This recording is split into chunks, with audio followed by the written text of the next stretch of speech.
All right. Well, it's a few minutes past, and since we only have an hour, I want to give Lindy as much time as possible. So I think a few people are still coming in from waiting, but let's go ahead and get started. So I'm Laura Reese. I'm one of the board members, an outgoing board member now at IACM, along with Nir Halevi. And we're organizing the Connect and Collaborate sessions this year. So we've got 5 other amazing sessions scheduled. If you haven't signed up, it's still not too late. But this is our first one. So we're kicking off IACM with Lindy Greer, which is I couldn't be happier about. And as you know, this is a session on managing your early career. And Lindy is from the University of Michigan now, so go blue. She's our session lead. She's incredibly well known in the field, such an excellent person to talk about this. And I wanted to give a little bit of background. So when Nir and I were planning the session, we discussed who would be a great speaker, and immediately both of us thought of Lindy. And she really graciously agreed to lead us what we kind of pitched as a small discussion session when we proposed this to her. And then our surprise, we had completely underestimated the interest in this topic, which is our fault. And it turned actually into one of the most popular sessions of the conference so far. So a huge thank you to Lindy for being willing to accommodate us and kind of shift that format from a small discussion to now she asked me to say, so she'll give a brief presentation up front and then we'll break out into small discussion sections and then come back into the main room. So we wanted to help maintain kind of that intimate feel that we had intended and that Lindy had agreed to. So thanks in advance for your kind of active participation to make this new format work and engaging in the session. I think it's going to be great. So if that all sounds good and so we can maximize our time, I want to welcome Lindy. She's an excellent role model. I'm going to learn a lot today. I think you will too. We're so excited to have you, Lindy. So thanks very much for leading us. Yeah, thanks, Laura. It's so much fun to be here. IACM will always be my conference home, so I'm glad that we still get to connect this year in some form, and I know there's a lot of work that went into that. So thank you to you and Nir and everybody else on the IACM board for making that happen. For those of you that don't know me, I geek out on understanding our career. So I've probably been to every single career session I could go to at Academy. I love the guru sessions at IACM back in the day. And I'm excited now that we're starting to do a little bit more professional development at IACM again, including in this area. I'll share slides in a second, but I just wanted to give a few caveats as I go through this today. 1, please ask questions, be interactive. I'll use chat with you all as much as I can. And then at the end, we'll have probably about 25 minutes in breakouts for you all to connect with one another. So I think one of the most important ways to survive tenure track is connections with each other. So it's going to be a fairly short presentation. Secondly, you'll see the slide in a second. Tenure track means very different things around the world. And so I've been through it in Europe and America, but there's many variations of it. And so I'll share today from my advice from my end of one story. But take everything I say with a grain of salt and make sure all the topics we're talking about today, you're asking a lot of other people about too, because everybody's going to have very different perspectives on this. And it will look differently depending on where you are in the world. Okay, so with that being said, I will go ahead and start sharing slides and we can get going with this.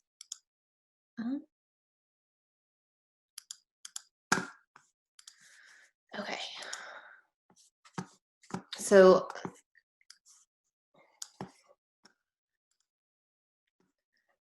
today we're going to chat with the early career people, and I know there's a few PhD students in here, so please don't stress yourselves out too much yet because this is still a few years away. But if you're looking forward, some thoughts about what it will look like and how to navigate it.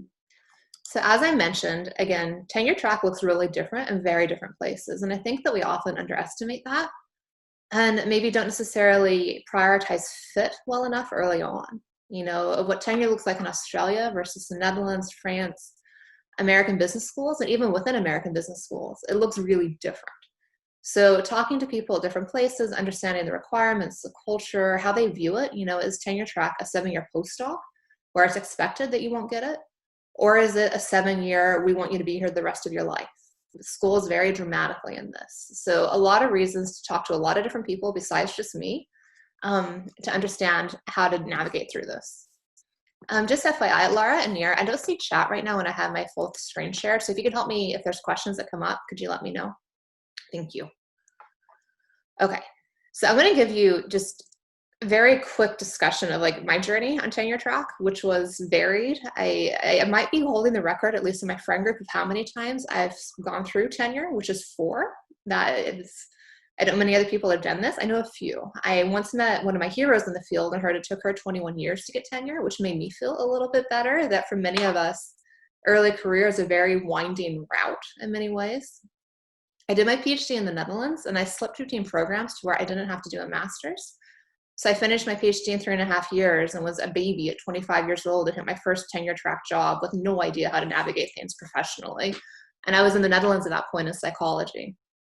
In the Netherlands in psychology at that point for tenure track, you went up for tenure after 3 years. You didn't get the promotion to associate yet, but you did get a permanent contract after 3 years. In the Netherlands at that point, they evaluated that based on any publications with an impact factor over 1. And if you had, a handful of them, you were fine. And so when I went up after 3 years, I had, 7 business school A's and maybe 15 or 20 A's by psychology standards, impact factor over 1. What I didn't know at the time is when I would move to the United States one day, those smaller journals with impact factor over 1 actually were negatively held against me in later phases of my career. So again, understanding the different requirements, super important. Got tenure there in psychology and missed the business school environment. I did business school undergrad. So I went on the job market, and there's so many job market fails in our field, and the job market is very idiosyncratic, and so many people I know apply to 60 schools and get 2 interviews. I think that's very typical. So I went on the market for my first real full market after 3 or 4 years in the Netherlands. I got a couple of interviews, 1 offer somewhere that I just couldn't see myself living, and another offer in Rotterdam. And so at least for me, it was sort of a gateway to get back to the States to go to a business school. And I'd only been there a few months when one of my friends and collaborators, Nir Halevi at Stanford, invited me to visit him to talk about research. And then Stanford ended up making me an offer out of the blue. And I applied to them historically and hadn't been invited for an interview. And then this time around, I was just there to hang out and give a talk. No idea they were looking at me for anything more. Was very surprised later that year to get the opportunity to move to Stanford. And so in the Netherlands, when I went to the business school in Rotterdam, I went through tenure there before I arrived to get approved. And Rotterdam is pretty similar to most American schools in how it looks of, 5 to 10 A publications. It was smooth sailing. Stanford looked at my resume like, well, do you want to come as an assistant professor? And I was eager to come home. I was excited to join what I thought was an amazing group of colleagues at Stanford. And it's like, okay. And they're like, it should be no big deal. Got there, and again, amazing colleagues, amazing opportunity. I learned and grew so much, but tenure track there was difficult for me. The standards were different. What they were looking for was different than what my resume was. And so it was a struggle. So 6 years in, I went on the market a little bit knowing that I wouldn't get tenure at Stanford, and was lucky to get a job offer, which for me is a dream school for who I am in terms of research and personality, which is at the University of Michigan. And my tenure case flew through there, whereas it would not have at Stanford. And so again, my story sort of illustrates tenure track is very idiosyncratic. And the moral of my story is going to be that if you play to the level of the field with your resume, your publishing, your teaching, you always land on your feet no matter what happens and where you go. I think the University of Michigan is just my absolute dream school. So I'm going to be the rest of my career. It's intellectually stimulating. It's very service oriented. And the type of research they do fits the type of research I do and want to keep doing. And so it's a perfect fit for me. So I'm going to talk a little bit about, okay, what does that mean to play for tenure at the field level, knowing there are idiosyncrasies between countries and schools and things everybody can be thinking about. So the key buckets I'm going to talk through today about how to survive tenure track and land on your feet after 4 schools, 21 years, or if you're lucky, hopefully just 7 years at 1 school. The most important thing that I think we all lose sight of when we're early career is the most important thing is to publish. It's so easy to get wrapped up into things like teaching. The first time that you teach and spend a whole lot of time there. I think it's easy to even get absorbed with things like politics in your institution and waste a lot of energy and time in that. I also think that sometimes, I myself definitely, I go off the deep end in terms of thinking I need to say yes to everything in terms of service and do 400 reviews a month and every other service role there is. At the end of the day for tenure, the only thing that matters, and I'm not saying the only thing, but maybe 90% of it is going to be your research record.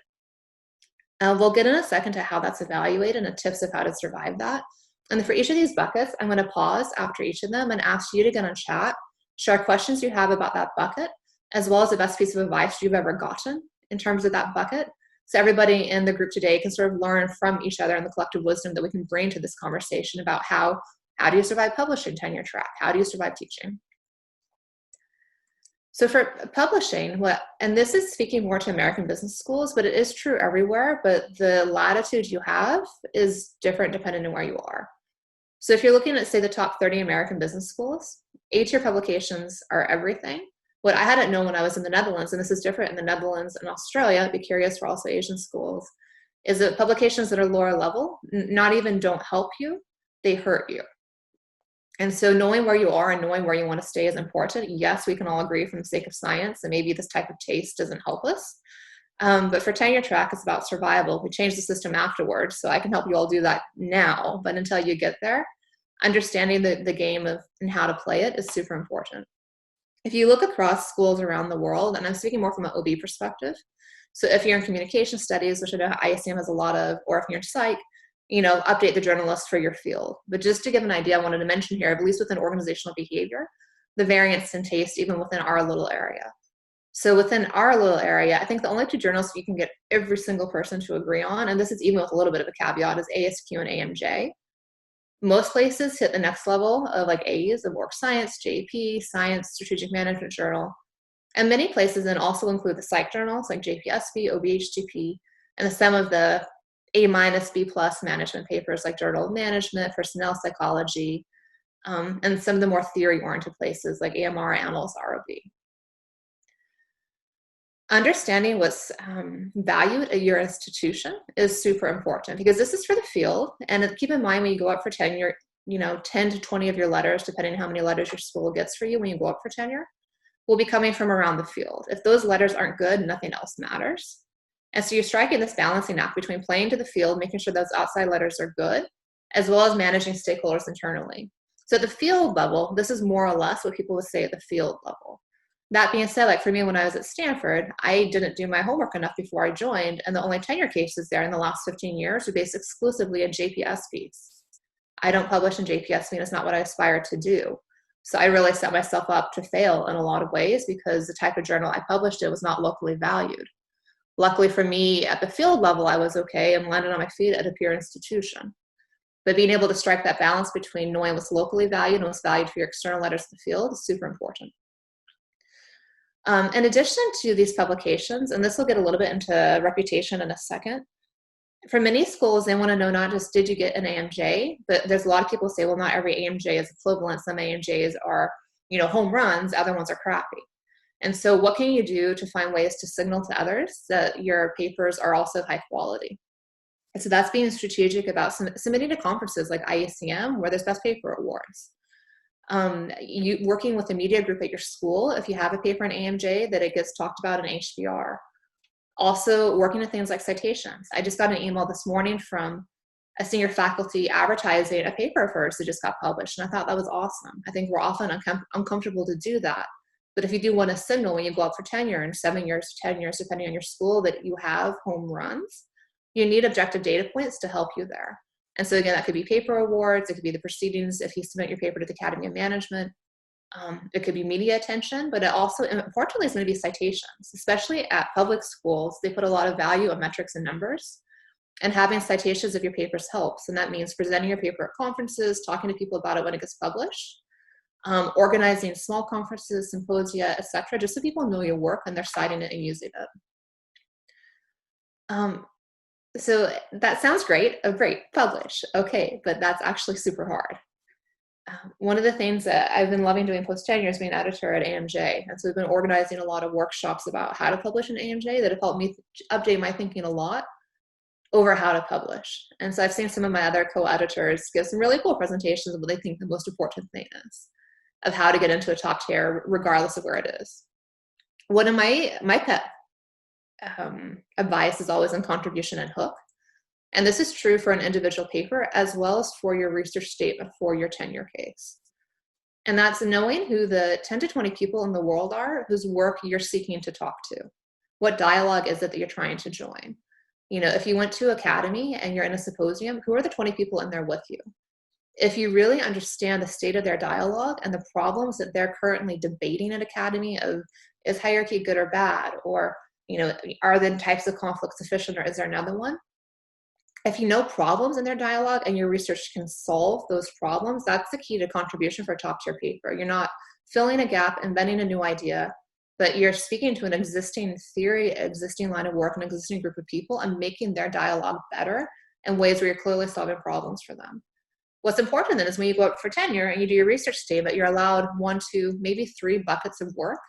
For each of those buckets of work that you're doing, your identity, it's also going to be speaking to those 10 to 20 people. And there's a good chance that the 5 most senior people in that group of 20 will be tenure letter writers for you. So knowing what your identity is, knowing who your audience is super important both for your papers as well as for your tenure case. And then thinking about how do you get connected to that audience? Again, how do you organize that symposium where they're all there? Or maybe it's a pre-conference workshop where you talk about the future of your field. Maybe it's inviting them to give a talk at your university or talking to another colleague at their school to get a chance to go there. But getting to know that audience and being able to understand their dialogue, super important. The next thing for top tier journals is high quality data. And this is more true, I think, for especially OB journals. OB journals, I think the main difference between psych journals is that they want all the studies in the text of the paper, and this isn't speaking to online supplements, but in the text of the paper to test your entire model in a high quality way. And so having a lot of piecemeal studies, MTurk studies, common source bias, whatever, it's just super hard to get in. But having studies where you have behavioral measures in your lab experiments to where you have field data that comes from different sources, high quality data is really make or break for your ability to get into a top tier outlet. The next one that I thought was interesting is Andrew Knight, who's an editor at AMJ right now, gave this fascinating presentation on the number one reason that revisions don't get in at AMJ to his mind, and this isn't alignment. And it's so true. Like for me, like I'm just rejecting papers, contribution probably comes with the most, followed by like fatal flaws in the methods. Once you cross those hurdles, the next thing that you're going to hit then is, okay, it's interesting, the data could be there, but does it all align together? Is the way that you define your variable, the way that you develop rationale, the way that you measure it, and then interesting implications around that specific same thing in your discussion. All too often, these things aren't perfectly aligned. That the way we define the variable doesn't quite map onto our manipulation, etc. And so thinking about, Steve Ashford uses the phrase of tightening the bolts on the paper, of how can you ensure that the whole paper is very coherent and very carefully tied together. And this relates to also to the idea of having a cohesive model, that these are the right variables to fit into the right paper, and everything throughout the paper is woven together in a way that's beautiful. So that was like crash course, at least from AMGA workshops and stuff I love, but a lot of the top journals now are having paper development workshops. At least for me, I always keep learning whenever I go to them, still to this day. Other tips for publishing, friendly review the crap out of your paper. I'm probably extreme in this, and I'm looking at people in this room who've helped me with this as friendly reviews. I get like 20 friendly reviews of papers before I submit. I also do the same for my revise and resubmits, both the letter and the paper. Get as much feedback as you possibly can. Reviewers are going to be inherently always a little bit random, and the more that you have a lot of different perspectives on your work before you submit it, the higher your chance you have of navigating a diverse reviewer pool. And I get friendly feedback, not even just on the papers, but also when I'm pilot testing ideas. I talk about an idea for a paper for a year before I do anything and just want to see if it lands with people or not, if they buy the hook, buy the contribution, given that's so important. You know, with my grad students right now at Michigan for their study designs, like we have a whole lab going where they all vet their study designs with one another before they're ever going to run something. Workshops at Academy, there's a lot of paper incubators at Academy anymore. There's a lot of ways to get feedback also at IACM and sessions, etc. And then finally, like one of the things that made me feel better as someone that doesn't necessarily always feel like, you know, do I belong here? Am I smart enough to be in this field? Is there's a really cool study done that showed that the number one predictor of who was publishing a lot in elite schools was the amount of hours they spent in the Dropbox folder for that paper. And so it's not just that you're born brilliant and you can wake up one day and write the perfect, you know, JPSB or ASQ. It's just about how much work are you willing to do? How many hours can you keep double checking your citations, rewriting your rationale, and getting feedback on your data to make sure you've analyzed in the right way? At least for me, every time I work with someone who's higher up than me in the food chain in terms of fame, prestige, publications, I realize they work even harder than I do. And so then I try to up my game until I meet someone else. It's like recently I got the privilege to work with Jennifer Chapman at Berkeley. And like I thought I worked hard. I thought I was, you know, getting better at this stuff. And then I watched the way that she led the paper we had together. I couldn't believe how much work she put in. And this is as a senior author, you know, in terms of the citations for the reference letter. She had like 20 more citations to justify every point in the response letter than I ever do. In terms of the amount of feedback that she got from colleagues, just she put in more work. And that for me, at least gave me hope that at the end of the day, I still believe our field is meritocratic, that if you put in the work, if you get the feedback, if you learn how to publish, it is a fair game. And I think holding on to that belief tenure track is really important. The minute that we start to get disillusioned and not believe in the process, I think is where we give up. And I'll get into in a minute, tenure track's a marathon. Like your mindset's everything. And so at the end of the day, I do think it's true our field is fair. And the more you can hold on to that and just find ways in to make the time to get the work done. You know, we'll get into that in the next bucket of how do you do enough on teaching to still give you time to put in this work you need for your papers? How do you do enough in service to get the visibility you need and still have time for publishing? And then finally, how do you do the self-care to survive the stress of what you're trying to do? Because I really do think to publish at a high level is like being an Olympic athlete. So how do you take care of yourself to live up to that level of effort that it takes to get your papers in? Okay, I'm going to breathe. That was a lot of information about how to publish. So what I wanted to do now is to take a chance for all of us to breathe and digest and think about this. There's so many different bits of wisdom out there in publishing. So I would love if you wanted to put in chat, one, any questions that you have that you want to talk about with the group quickly before I go to the next bucket. And then also to share the best bit of advice you've ever had in publishing. Because I would love our group today to really help one another and to share advice. So questions and or best piece of advice that you've gotten on publishing. I'm going to quit sharing screen for just a second so that I can see the chat coming in.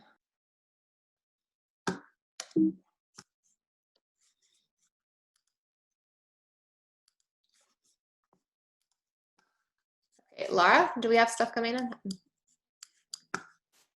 Yeah, we do. So Patrick has said regarding publishing, how beneficial is it to have multi and interdisciplinary work published? And 2 pieces of advice: aim higher and have a regular writing practice. Well, I love both of those pieces of advice. And then I'll get to the question. Learning how to write, I think, is the most important thing that you have when you're in your PhD program in the first year or 2 of doing your faculty. The writing, we have a strange profession. Adam Grant was talked about how to do well a tenure track. You have to be an ambivert, where you have to learn to love solitary days of writing.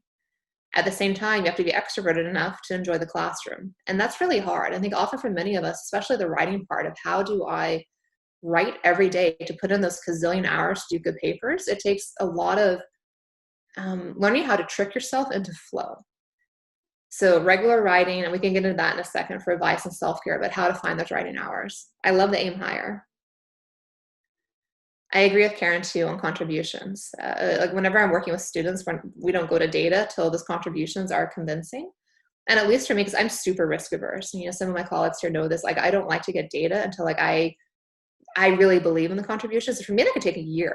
Going back to how everything takes longer than you think that it does. I think most of my first year PhD students are like, oh, like my contributions there, my ideas are good enough after a week. And like, I don't trust my ideas at this point that well. Like I really need a year of talking to people, getting advice, getting opinions before I'm willing to go to data. So for Patrick's question, for the multi and interdisciplinary work, it's a tough one. It depends on the program you're in. If you're in a multidisciplinary program within your school, I would say yes, absolutely. If you're in a more traditional disciplinary program like OB or Psych, it can be high risk. On the one hand, like, it's hard, these trade-offs of like, what is good for science? What is good for our field versus what is strategic to survive tenure track? And that's trade-offs that are tough to make, and finding a way where you can sort of preserve your values, preserve your integrity, but at the same time play to the local rules is one of those trade-offs you're constantly doing while you're on tenure track. The challenge people often have with interdisciplinary work is the audience is very diverse, and placating people that are in psychology versus management versus anthropology, they have very different standards for what is good. And so both getting your papers published in ways that are interdisciplinary as well as managing tenure letter writers that are interdisciplinary and have different standards is challenging. That being said, for people who are able to do it, of course, like that is better science, and we would all agree that, but it's hard. David?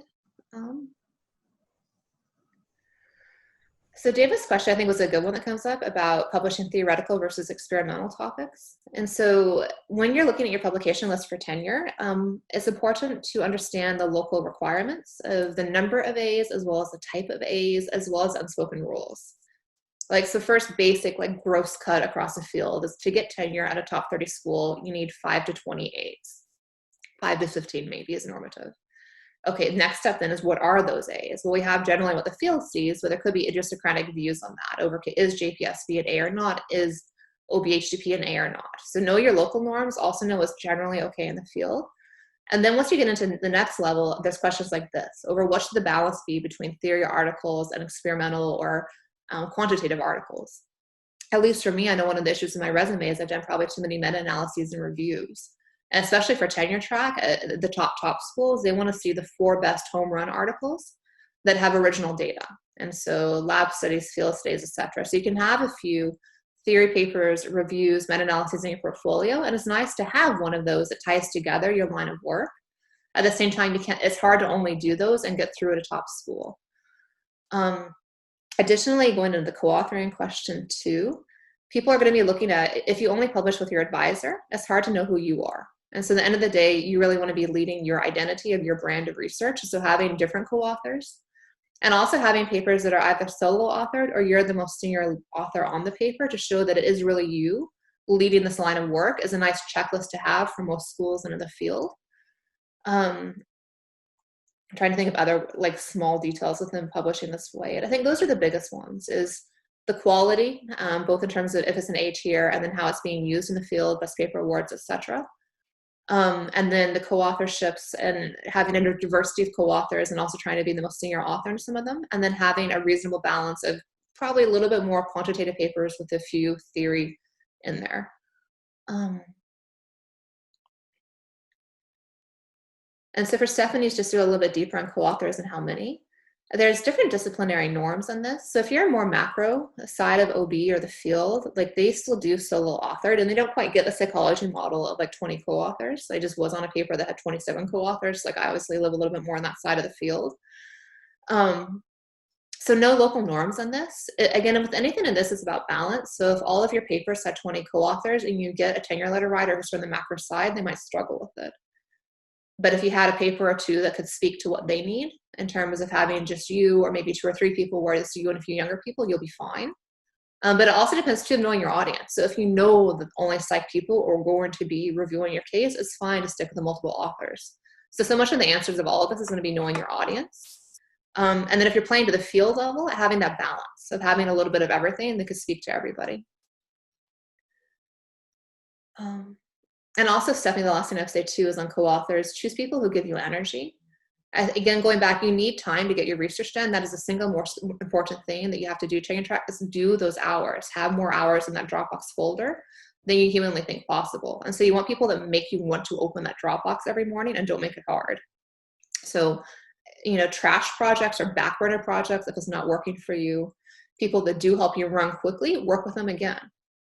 But vetting your co-authors is important. Also getting references and co-authors before you commit to work with them can save a lot of time and heartache of asking people who worked with them before and getting the scoop before you commit to a project. Elena? So for different topics, when you go up for tenure, you're going to need an identity. Some people are able to pull off like maybe 3 very different buckets, but you do need to have an identity and probably know more than the 3 buckets that you're playing in. Within each of those buckets, you know, there's ways to make everything make sense and make it sound like it is one bucket. So there is definitely a lot of latitude in this. And if you're, you know, especially going to people that are good at framing, they can make everything feel like it is one identity. It makes your life easier the more you already kind of know what that is, but there is still room to have diversity as long as you're able to weave it together, and that research statement is something that can make sense potentially. And there's also always exceptions in the field. You know, there's definitely people who've been able to make it through with a fairly discoherent identity, just a little bit harder. And Brian, for sites, that's a good question. I mean, it varies a lot by discipline over what is a home run. You know, if you look at the averages in management, a couple of sites per year is average on a paper. 10 sites per year, starting to get more than that is something that's having impact. It also takes a while. So if you just had a paper get published and you're starting to track your papers, don't worry if they're not there yet. There's, you know, especially for me, like whenever I moved institutions, it totally changed my citation rate. And so especially when you're a PhD student just starting your first job, it takes a while to be known. And that's also why managing visibility is going to be important for citations. As part of it is the merit of the work should speak for itself, that people want to read the journal and cite it, but at the same time, it's also being visible enough that people know to look to you for that work.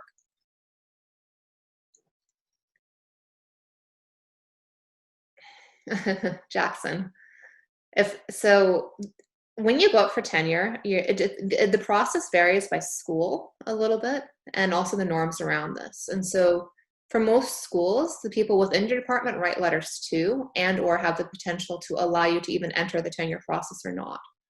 And so if you're not on good terms with your program, be it into the types of journals that you publish or interpersonal issues, etc., your group has the right and the ability to not let you go up. And additionally, if they do let you go up, if at least in groups I've seen, if 1 or 2 people don't want you there, it doesn't matter what your outside letters say. So that has to be checked off before then you can manage outside letters. The opposite is true, is if your group loves you internally, but you have 1 or 2 outside letters that are pretty bad, your group can't save you usually. And so this is why you have to be managing both sides of this. And often these two are not always in alignment perfectly, what is accepted at the field level versus what's normative in your school. And so walking that tightrope between the two is going to be one of the more difficult things that you're doing tenure track. If I don't fully answer anybody's questions, feel free to do a follow-up to make sure that I'm helping you figure this out exactly. For Rachel and how many projects, this varies so much. Everybody has different styles. I'm probably around 20, but at least for me and my students, like I'm very rigid on this idea that I have buckets of phases of research. I'm looking at right now because it's actually in front of my computer. I have data, I have ideas, data, papers under review, and revisions. And for my sanity, I don't like to have more than 1 lead author in any of those buckets at any given point. So I usually have, and right now I'm really backlogged, so I've been super busy with this leadership center at Michigan, but I usually have 1 idea I'm thinking about for next year, and it's usually 1 year for me for a lead author thing. So 1 idea I'm thinking on for a year, and then I probably spend a year in data collection for that paper. Then I have a paper I'm working on writing for a year. I have 1 under review is probably a year, and then revisions that I'm dealing with. Right now I have 3 working papers, and I'm co-authors on this call who I probably know who would like me to get those papers under review. Looking at you, Jen. And so at least for me, like I try to, and if I have 2 things in the same phase, it becomes hard because the ideas blend into one another. And so I try to separate it out, that I have all my lead things, which for me are the ones where I'm driving. I'm the one determining how many hours are in Dropbox. I'm the one driving the team, to have 1 in each of those phases. Co-author things for me, I'm more reactive. So I do what's needed of me, but it doesn't take as much stress or project management or necessarily as much time. Of course, you do whatever people ask of you, and sometimes that's even more than a first author paper, but it's not on my constant worry list the way my lead author papers are. So for co-author papers, I have 2 to 3 in any of those 5 buckets at any given point. And so for one of the things I've been doing the last year that's been like a game changer for me is using project management software. I use Asana, where you have tasks for each of these projects and each of these papers as a way to help you keep moving each of them up the food chain. And that's helped me a lot. I've also my whole life, like the piece of paper I just showed you, always printing that out for me to like have eyes on the target. Like it's so easy for me at least to say, oh, I'm going to spend more time at teaching. I'm going to go mentor a student one-on-one who was in my MBA class and needs help on their job, or I'm going to go do 5 more reviews. And it's easy to do anything but the thing you need to do, which is to publish. So that's why I always print out my list of projects, and I try to have it like literally right in front of my face whenever I'm making a decision. It's like, okay, I could go move one of my working papers up the food chain, or I could go do this other thing, and I need to be moving my papers up the food chain. Katerina? So for the advice I've gotten for this, and I think is helpful, is at the end of the day, you need publication. So always do the closest one to publication. Revision should have priority over working papers. And it could be sometimes that you have a revision though that you can't solve, and a working paper that everybody thinks is amazing. And then you might put the working paper forward first, but you always want to prioritize the work that's going to have the fastest line to publication.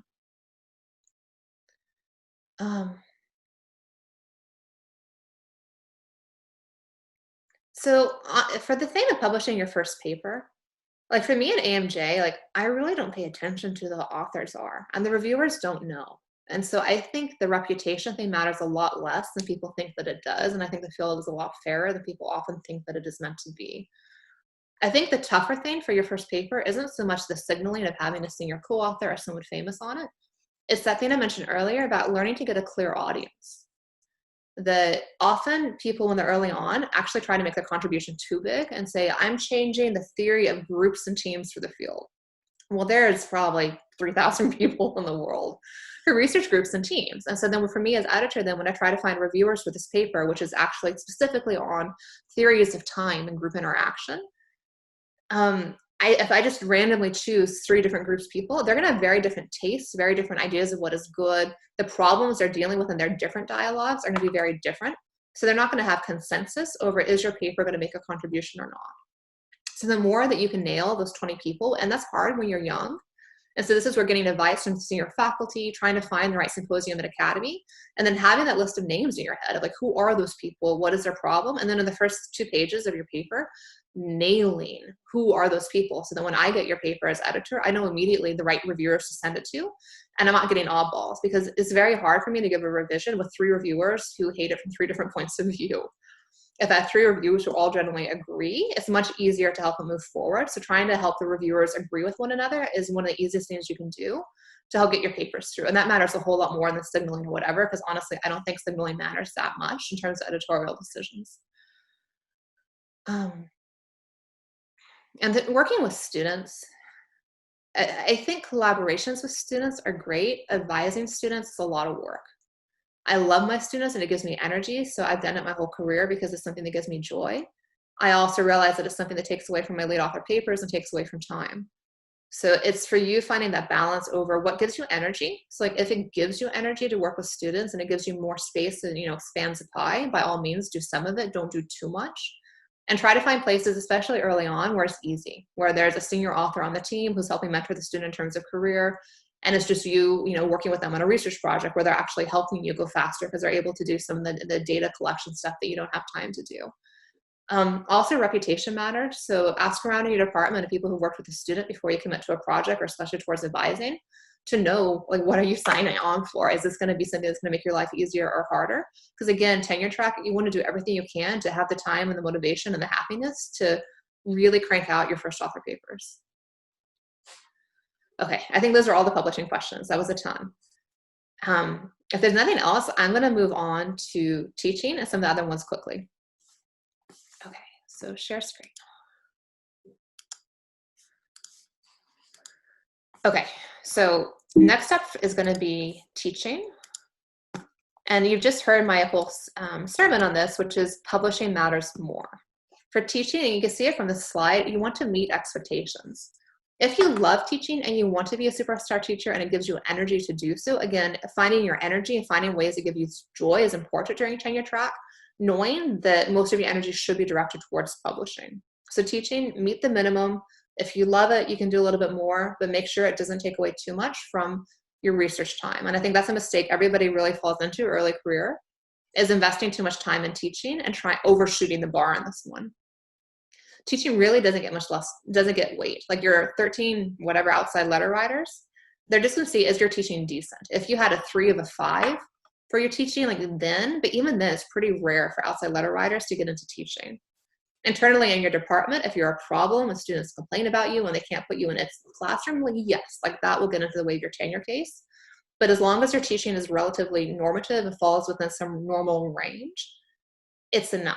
If you want to do really more, you can. And as part of a profession, going back to sort of this balancing act of who do you want to be from integrity versus what are you doing pragmatically to get by, it's a balancing act to be aware of. So tips of how to minimize time on teaching: stick with the same class as much as possible. I know a former colleague who's taught the same class for 13 years and hasn't had to do a teaching prep day, and it's probably more than 13 years at this point. I've been really stupid in that and haven't negotiated very well at many of the times when I moved jobs, where my first 2 years at Stanford, I had 5 preps, and I'm about to run into the same thing at Michigan too. Don't do that. Whatever you do, try to minimize the number of preps you're doing, because there's so much work that goes into teaching a new class. Additionally, going back to finding flow and energy, aligning teaching with research, it brings more passion in. When the students are asking questions, it can make your research better. So the more that you can find ways to connect the two, the better.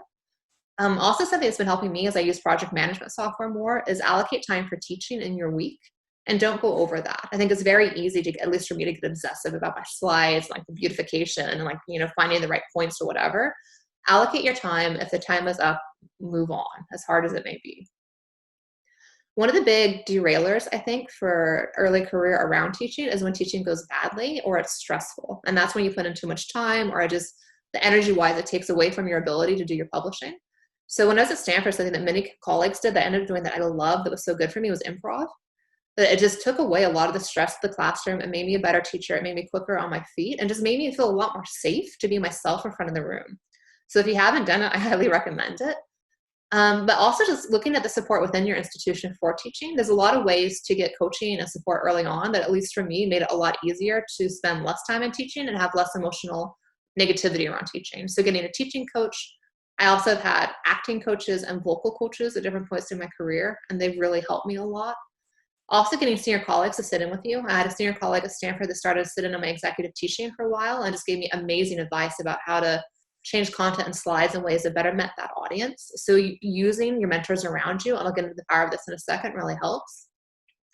I also know colleagues at talks institutions who don't read their evaluations. They give it to their personal assistants, their secretaries or friends, and have them read it and only give back the points that are useful.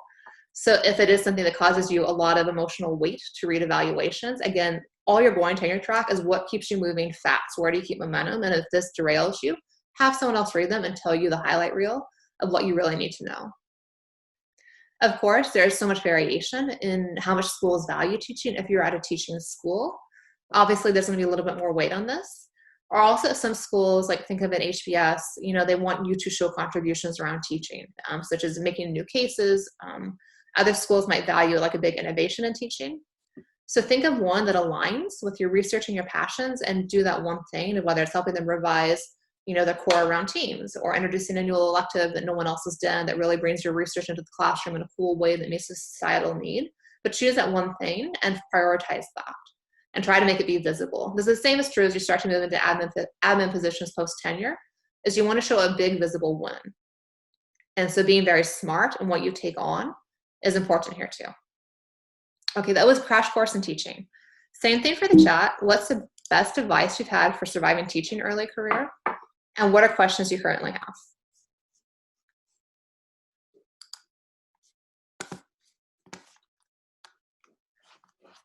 Anybody in teaching? Best bit of teaching advice. I know you must have gotten at least some advice from senior colleagues about teaching. I love tips on this.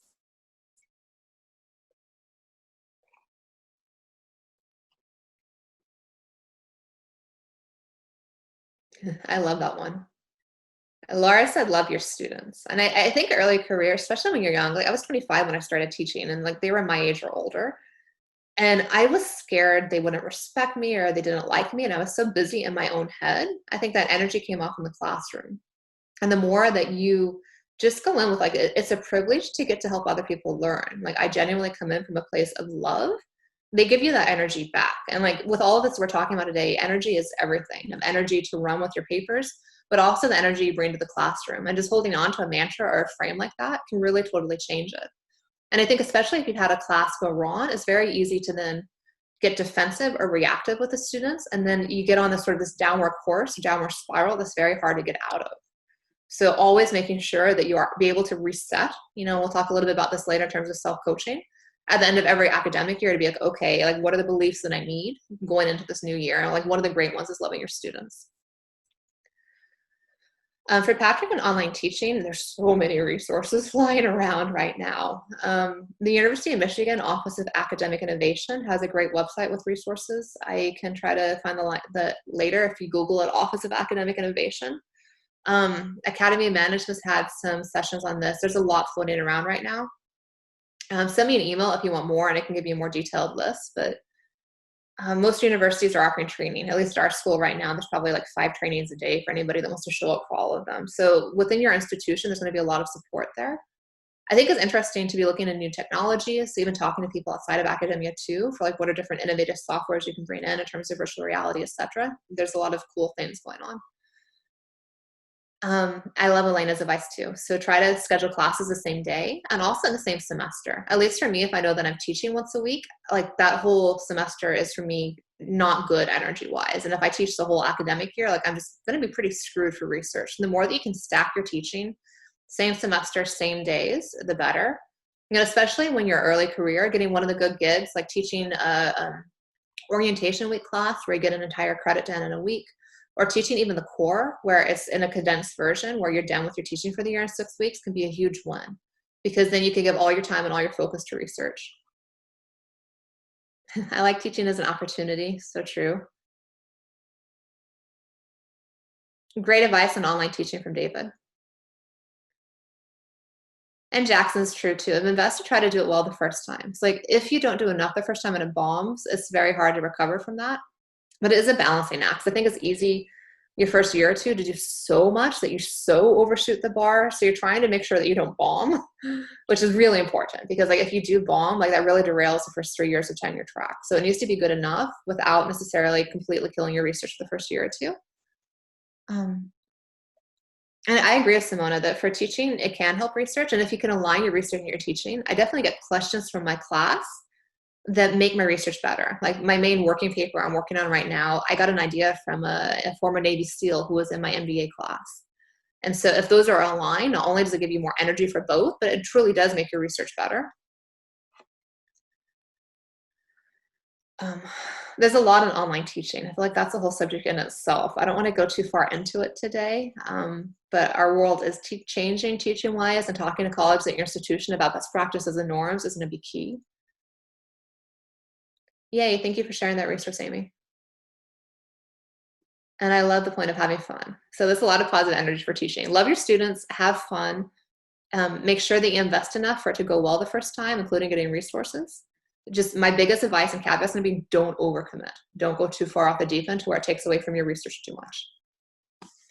Okay, next two buckets, and I still want to have time to get to a chat quickly. Okay, so going forward more quickly. So this last one is the one that's, I think the one that we don't talk enough about in the field in terms of reputation. So beyond just your publications, what people think of you matters. Like if you think even of the top 30 business schools in America, there's maybe 15, 20 colleagues per school. So we live in a village of like 450 to 600 people. And who's in that village doesn't really change. You know, those top 30 schools maybe hire one person every few years, someone retires every 5 years. You live in a village of 600 people once you enter tenure track, at least in those top 30 schools. Everybody knows everybody's business. They know your reputation. They know if you're kind to your PhD students or if you're abusive with your PhD students. Everybody knows about that time that you got drunk at Academy. So reputation matters. And I think that we often don't care enough about that. You know, even for your first job, it comes into play. Like I've seen students apply to jobs where they have amazing resumes, but their one letter even, it's lukewarm. And then you call that letter writer, which happens, and just say, hey, we noticed your letter doesn't really say a lot, like what's going on. And the person says, oh, well, that student threw a party at my house while I was out of town and gutted my house. Like, I can't put that in the letter, but oh my gosh, this person has no integrity. Don't ever hire them. And so then you don't hire them. I also know stories at Academy of people who party too hard or misbehave badly, and then people don't feel comfortable hiring that person because how they would be around the grad students or if they would abuse their power. All eyes are on you professionally, and so make sure when you're engaging in a professional setting that you are professional. And also know where you stand with people, get feedback, show humility and willingness to take feedback. So if you aren't on a good place with someone, you're able to get that feedback about how to be better. So the three things in this, a good citizen is what I'm saying right now, of know what people say about you behind closed doors and do your best to manage that in a way that's positive. Also part of a good citizen is making sure, you know, when people hire you or give you tenure, it's because they want you to be there. They know that they can knock on your door for advice. They know that when they ask you to be in a committee, you're going to do it. And so when you're early career, you do need to be signaling that you're a good colleague. Again, you have to protect your time for research and again, one of those balancing acts. At the same time, you do need to be signaling to the world that you are willing to be a good citizen. And so then it's figuring out, okay, how can I do service in a way that is visible so that people know that I'm doing it? And also service that I'm going to do a good job at. So for example, editorial review boards are a great way for visibility. Everybody in the field knows what it means to be asked to be on the board at JPSV or ANJ. It's seen as a signal that you write good reviews, you can give good feedback to your colleagues, and they're able to publish well. So it's a very high visibility. However, if you do a terrible job at it, like you don't return your reviews on time or your reviews are very poor, you really can create a bad impression for yourself among the editor team who, you know, theoretically is also going to know people. So choose service opportunities that you're going to do well at. And so if you don't like reviewing, don't do that one. Maybe it's that you join a diversity committee at your school or you become on the board of IACM. But choose things that are visible where people can see you doing something for the field and do things where you like it enough that you're going to be able to do a good job at it. And if for whatever reason life happens, make sure you're communicating about it, especially right now. The other part of this is visibility. So beyond just publishing for your reputation, knowing your audience, engaging with them, having them out for talks, etc., is important. And then the last bucket of this is being smart. Again, I think people often don't realize tenure track, how much your colleagues locally determine your future, as well as what people say about you at the field level. So locally, understanding the requirements from your school and the idiosyncrasies you need for your specific group to support you to go through tenure is really important, because every school is going to be slightly different in what they're looking for. Also, schools have very different histories. I think that I didn't look into this enough, but what is the tenure track record for that school? You know, is it the type of school where it's a 7-year postdoc where 10% of people get tenure? Understanding that and managing around that is really important. Also, it's a track record in terms of gender, people of color. You know, that's good things to know before you're in a program and things to manage around. I would also be looking at the history in terms of what are the types of papers being published or the numbers that it takes to get tenure, because you have the general norms in the field, but again, each school is different. And there is a lot of data there. And so I think a lot of people don't pay enough attention to understanding how much data there is available and information that is available about how to manage this process and or assess what your chances are going to be. The other thing about this is within your department, you need not just people who would say, yes, you can get through. You need people who are going to fight for you. I don't think, at least in the schools I've been at, there's never been a tenure case that wasn't at least slightly contentious, ever. And so you need people who are going to speak up for you and make a positive case for you and really go to bat for you. And so some schools assign you a formal mentor, but that's great. But we know the research in OB that a lot of mentoring comes from you developing those mentors. And so one of your most important jobs early career is at your institution to find 3 to 4 people who are going to be on your side. You know, hopefully one's in your area-ish. The others may not be, but at least are within your department, are people then that when it comes time to vote, they will go to bat for you. So this means having coffee or lunch with them every quarter so they know how you're doing. You talk about your ideas, you get feedback on your papers. It could be every time you get something published, letting them know about it, but really developing that mentor relationship and those allies is critical. If you haven't read Jeff Pepper's book on power and applied it to your tenure track, you should, because it can help a lot. The other thing though is, again, locally is idiosyncratic. Everywhere is slightly different, and there is going to be politics. And so at the end of the day, for survival, make sure you're playing to success at the level of the field where things do average out. That you definitely know cases where it doesn't always work out for people locally, but if you look at the field level, people that have strong resumes and have good reputations always land at their feet at the field level, even if there are differences between schools in specific taste. And so at the field level then, reputation is everything too. So having people that are good words of mouth for you at the field level is a big deal, especially if you're in high-risk programs. Because if you're in the top 5 to 10 programs in America, it's high risk. It is most likely going to be a 7-year postdoc. So already knowing what your backup schools would be, or not even backup schools, or schools that you would rather be at or could be at, doing sabbaticals there, spending time there, being friends with faculty there, building those relationships and thinking beyond just your local school is really important. And knowing, again, the standards for success at the field level. So that was a whole lot about things we don't usually talk about. Let's take a few seconds to talk about that. And the final one is self-care we can get through quickly before we close quickly with the chat. So questions on visibility, reputation, service, managing the political side of our field.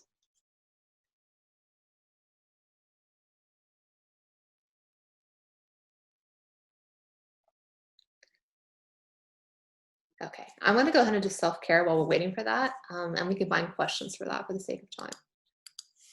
Okay, so the last one I'm going to give you on this is going to be self-care, and I think this is one of the most important things you can do, and it ties a lot of this together. So I'm running a leadership center at Michigan now, and we're all about self-coaching and helping our students learn how to coach themselves. And I would love to end today sort of on that notion for you all about how do you coach yourselves through tenure track, and just some thoughts about how to do that. So one is knowing your personal vision of success, of what it looks like, and maybe not being too bound to your current institution or your current place, but just thinking about, like, who do I want to be after tenure? What is it that I want to do? What would I do with the privilege to have a job for life?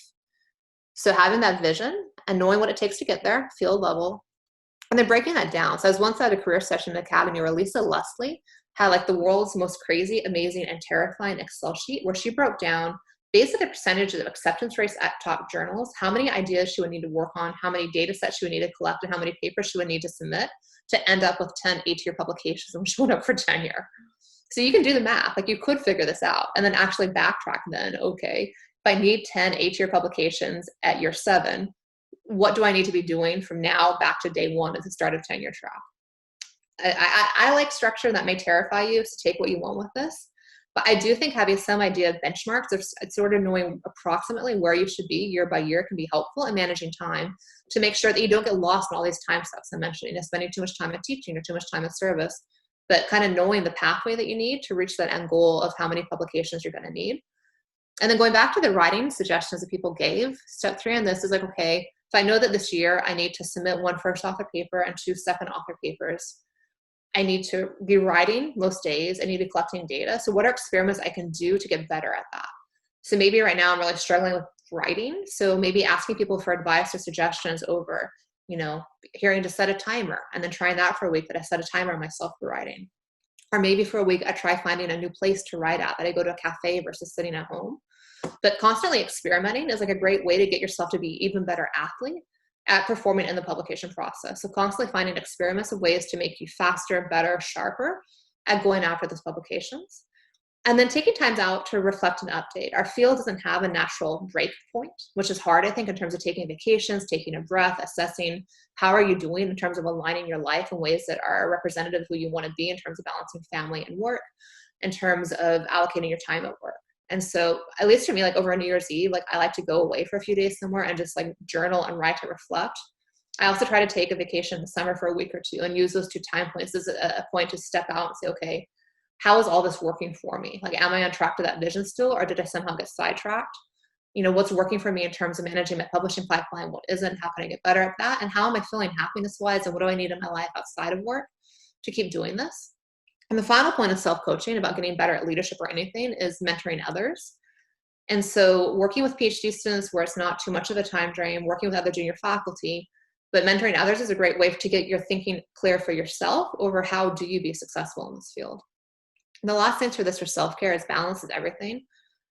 Everybody at the other side of tenure track that I know has something huge in their life of basketball, horses, baking, Olympic triathlete, take your choice. Like, it's bizarre how cool the people in our field are. And everybody has a thing that they do that brings them balance and joy. Having hobbies that give you a sense of flow, that allow mastery, that allow for social connection. And it can also just be family, that is your source of balance. But finding something where you can set aside that rejection letter from AMJ and just truly be in the moment and take joy from that, having that place to go on a daily basis is super important for surviving tenure track. It relates to the next point that our field is a professional sport. We need sports psychology. We get more negative feedback than almost any profession I know of. Our colleagues don't like our paper in a seminar. Our paper got rejected. Our reviewers for the conference were screwy. My session didn't go well. Like, there is so much more negative feedback than positive. And so becoming a master of emotion regulation during tenure track is huge.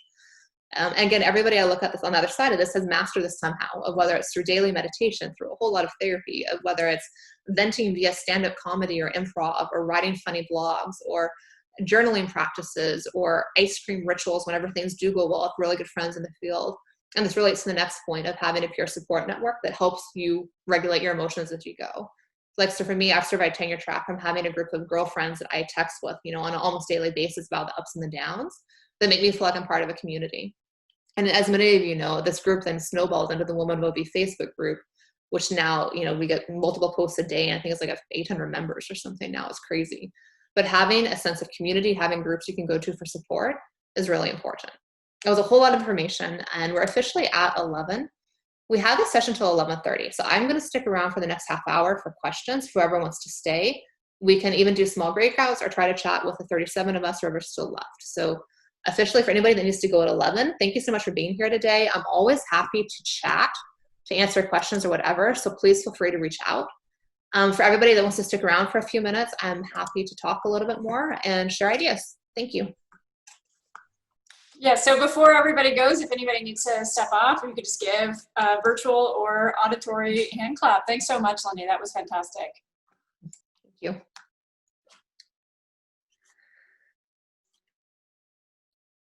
Okay, there's so many good questions coming in right now. So good service, editorial review board. volunteering in a professional association where your audience is, to where you organize a symposium, maybe you're a representative at large for IACM, but doing something within your audience. Organizing a small conference for that theoretical audience. Those are good service. Bad service is the committee that never gets anything done at your university that no one even knows exists. So like right now we have one called like the Community for Cultural Values in Michigan, and no one quite knows what it does nor who's on it. So choose ones that are seen and that speak to your specific audience. Political mistakes, we've all made them. I was at Academy once, and I was actually the one sober person at one of those crazy parties, and I saw the editor of my AMJ revision at the time, who I'd never met. And I walked up to her, was like, oh my God, you're so-so, it's so nice to meet you. And like literally all my friends just like turned their back on me, like, oh God, Lindy, you just fangirled this person in front of like 20 people. You look like, you know, a second-year grad student. Like it was bad. It was very bad. But the thing is, in academia, all of us have a little bit of social awkwardness, and we've all done mistakes like this at some point in our career. So I think a lot of academia is growth mindset, you know, just accepting that none of us are perfect and all of us put our foot in our mouth on at least for my case, a daily basis. And having that forgiveness and just trying to be better, having friends that can give you feedback to keep learning of how to navigate better. And at least for me, like I make less political mistakes or putting my foot in my mouth when I'm in a good place psychologically. It's like when I'm working out, when I'm seeing friends, engaging in hobbies, it's easier not to stress out in those moments that are hard and to give the best version of myself. But I think a lot of it just comes from acceptance and humility and accepting that we're going to do it. Amy's question's tough. Institutional change pre-tenure is very dangerous. It's important, and especially right now, we all want to push on it. So finding allies, you know, at least I've been at institutions where there's people above me that had tenure and had power. And so working with them, like if you have insights, to use them and they can go out and fight the battle for you. And so regularly communicating with them, being a sounding board for others in the school who want to talk with you, but making sure that, again, it doesn't take away too much from publishing.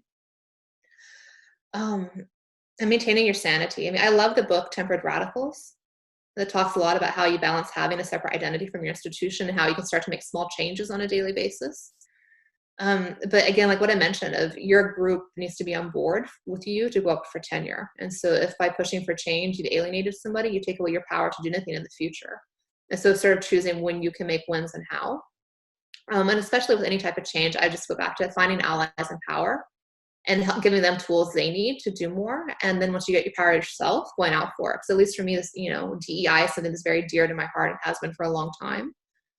I probably made mistakes of pushing too hard for it, but at least for me now, after I have tenure, I have power and safety to do a lot with it. So like I am on every committee in my school on DEI. I'm doing a massive DEI MOOC series this summer. I'm working with corporations and doing bias training and how to create equity and organizational policies. Like it's been one of my greatest joys post tenure is having the safety now to go off the deep end of something that I was dangerous for me to do a lot of pre-tenure. So it's tough. And balancing this in our field is tough, of maintaining who you want to be and like what I was mentioning, sort of your integrity and your ideals, while also managing politics and institutional norms. It's not easy. Any other questions?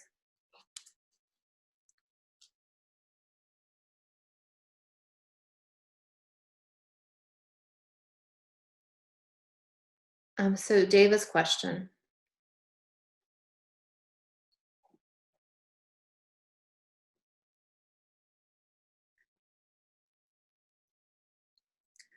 So if you're sort of at an interdisciplinary intersection, struggling to break into a new area, finding co-authors with expertise that can help you translate your ideas to that field can be really helpful. So if at a conceptual level you align, you can find someone you align with and help you get the ideas published into the type of publication your institution would value, be one.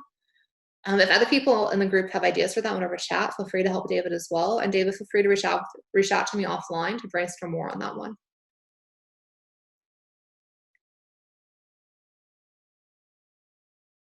Yeah, Jackson's question is great about giving talks. It's great for visibility. People vary in how they do this. I think that a lot of people are a little reluctant to do self-promotion or to reach out to a school to say, hey, can I give a talk? But then I realized, at least for me, was realizing that actually a lot of people, if not most, do that. And that you just have to sort of get over yourself and be willing to ask people. It often helps to ask friends. And so that's why developing really strong relationships with your cohort. So the people that are within like 1 to 3 years of you and reaching out to them to give talks is an easier way to get in than having to email someone you don't know to say, hey, could I come give a talk at MIT? Instead, if you can reach out to someone who's junior there, who's a friend, to say, hey, I know that you're organizing the schedule, which the junior people usually are. Any chance I might get on it is an easier way to get invited. And most schools are doing talks this year. I know at least like Kellogg's doing the virtual talk series, Michigan's doing the virtual talk series. So it is still ongoing. I'll be curious to see the value of connections with that, but it is still ongoing. Okay, so what I was planning to do with this session towards the end of it was to put everybody into small breakouts to brainstorm a few questions. So one is to help each other with whatever burning question you have left you didn't want to share in the bigger group. And the other one was to come up with one thing someone else in the group could help you with. And whether it's friendly feedback on a paper, advice on something, a connection, an introduction for a talk at a school. For anybody that wants to stick around for maybe 10 more minutes, we can do the small breakouts and then come back and debrief before the session has our other official end at 11:30. So if everybody is okay with that, I'm going to do breakouts. Feel free to check out if you don't want to stay. Otherwise, 10-minute breakouts for 2 questions, burning questions you didn't want to ask in the chat, and it's something someone in the room could help you with. 10-minute breakouts going there now.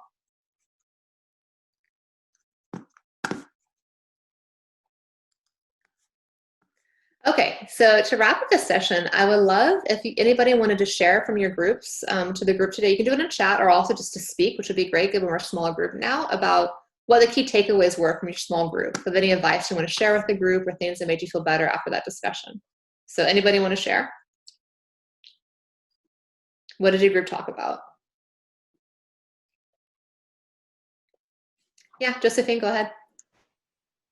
Yeah, so we actually at the end talked about time management problems or strategies, and we said that well, we have just talked about the different methods we have, and regarding this, I actually have a question, because before you mentioned the project management software that you use to organize yourself, and I think that's really interesting, because my system right now is that I just have maybe 3 main goals per day that I have to do, and then I do that, and when I have done my workload, because for example right now I can only work 4 hours a day because I have a child which is at home because of Corona. So when I've done my 4 hours, then I'm kind of happy with the outcome because I can't change it anyways, and then I'm not so unhappy with the things that are on a list, maybe on a bucket list, because I just don't write them down. I have that priority of 3 hours. But what I miss in my system is that I don't really have that control. I don't control if it's emails or if it's research or if it's accompanying, like doing advice to master students or something. So I guess that your project management software gives you that overview of these different things, so that you can maybe at the end of the week decide, oh, I've done too many emails, now I have to do research. So could you explain a bit better what actually is your software or how it works? So I use Asana as a software, ASANA, and I actually did OKRs for myself for the first time. So the objectives and key results from Google, and went through like what are my key objectives for myself and what are the key results I need to be hitting on a quarterly basis to achieve my goals at the end of the year or achieve my objectives at the end of the year. And that was very helpful for me. And then for each of those quarterly key results, I'm breaking it down, like one of my key results would be to move 2 papers to the publication pipeline up. And then for me, every thing on my to-do list, I want it to be 2 hours or less. So then I would have the key result of like move 2 papers up in the pipeline. So from like working paper to submitted. And then every 2-hour task I need to do on a weekly basis, I put as line items to check off. And so like, what is a 2-hour task for paper? It might be, write up a paragraph in the results section, or clean up the reference list, or, go through friendly feedback for somebody, but I write it all down. So I think in this field, it's easy to feel like you're not doing enough or just feel overwhelmed and scattered.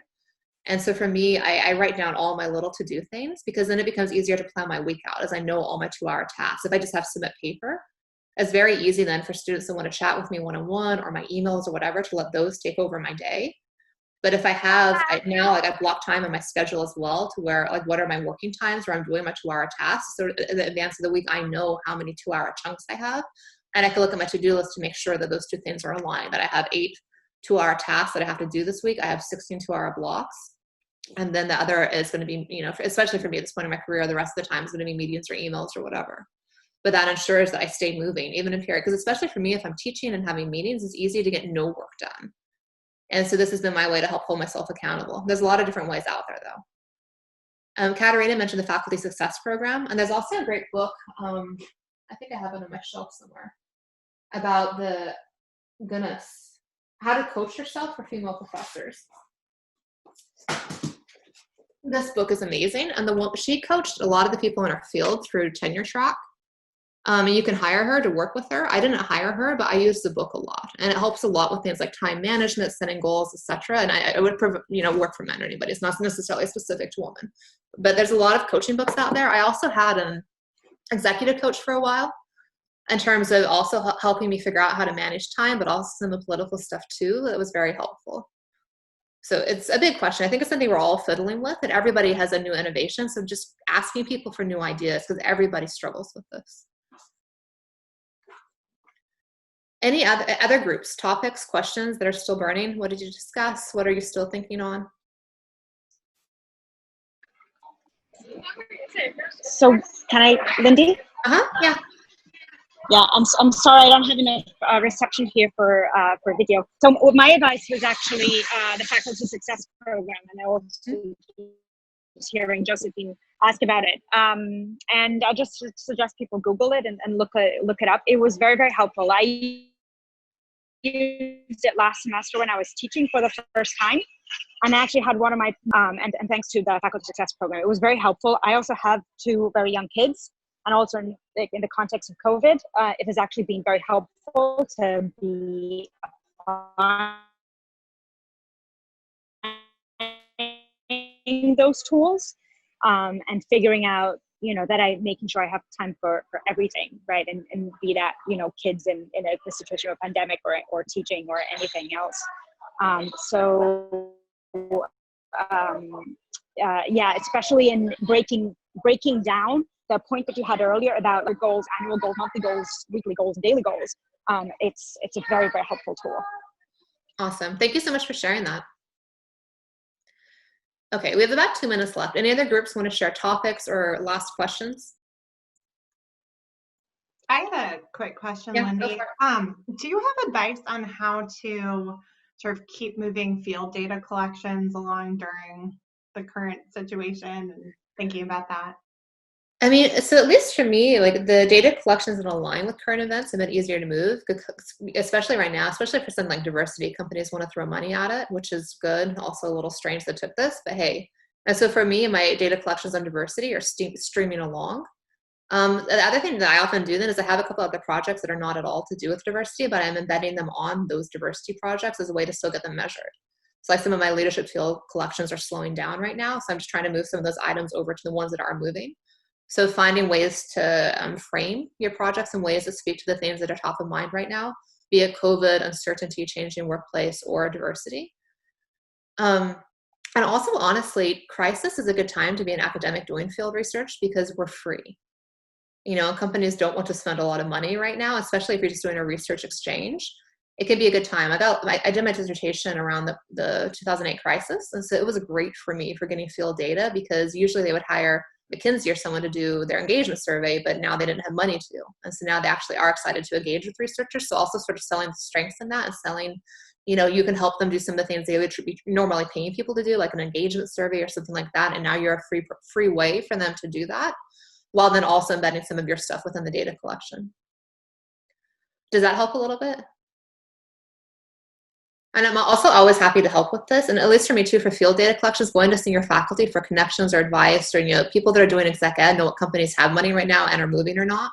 And so maybe pivoting to a new company that still has, money to play with right now, and just asking your senior colleagues or an exec ed for tips over where to go right now for companies that are willing to engage. Awesome. Thank you. Mm-hmm. Okay, anything else? Okay, if not, thank you all so much for being here today. If you have questions that you want to follow up on, feel free to reach out to me. I'm so glad to see everybody and connect with everybody today, despite this being virtual. So thank you for being here, and keep me posted if I can do anything to support you as you go through tenure track. You got this. Thanks, Lindy. Thank you so much. Thank you, Lindy. Thank you. Thank you. Thank you. Thank you.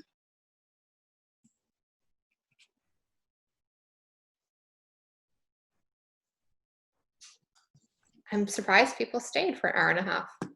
Yeah, that was great. I mean, and my group could have kept talking. I thought that was awesome. Thank you so much for doing that. Yeah. I think I was able to walk the line of not bashing Stanford, but still talking about some of the challenges I had in ways that were not going on record saying something horrible, right? Yeah, no, I mean, you're very smooth about that. I think it's great. And I mean, your excitement for Michigan clearly comes through. So go blue. Yeah. Yeah, I love Michigan. I think it's just great when you were saying like the places you would dream to be. I was like, huh. I mean, I'm really happy at Queens. I like it a lot.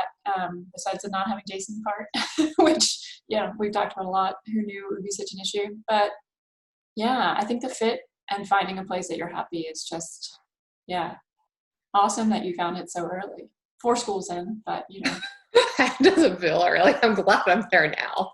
But yeah, no, I'm glad. I felt bad. It was just, I ended up taking so much time to talk through the slides, but they stayed around. So hopefully it was useful. I think it went really well. I mean, the people in my section, it was a student, 2 postdocs, and me, seemed to enjoy it. And I mean, the questions in the chat I thought were great, and everybody stayed. Yeah. When it would have been easy to leave. So True. And Sunday morning, no less. Yeah, and I don't know where people are. I mean, I guess kind of late in Europe, but really early if you're West Coast or anywhere else. So also true. I thought that was great. Thank you for organizing. Thank you for having me do this. It's so true. Like whenever you talk about it to other people, or like you mentor others, like, oh yeah, like it makes you get better at it too. Yeah, I think it's true. I think that's a really good point. I felt better seeing my students and kind of explaining to them, and I'm like, that's ironic. I should take my own advice. When I'm like, just relax, keep going, write the next paragraph. I'm like, that's what Kathy used to say to me. It's true. Yeah, well, I don't want to keep you. I've actually got to go to Daniel Efron's in a few minutes. Okay. Okay. Hope to see you around. Let's catch up. Yeah, likewise. Fun. Yeah. Thanks again. Yeah, of course.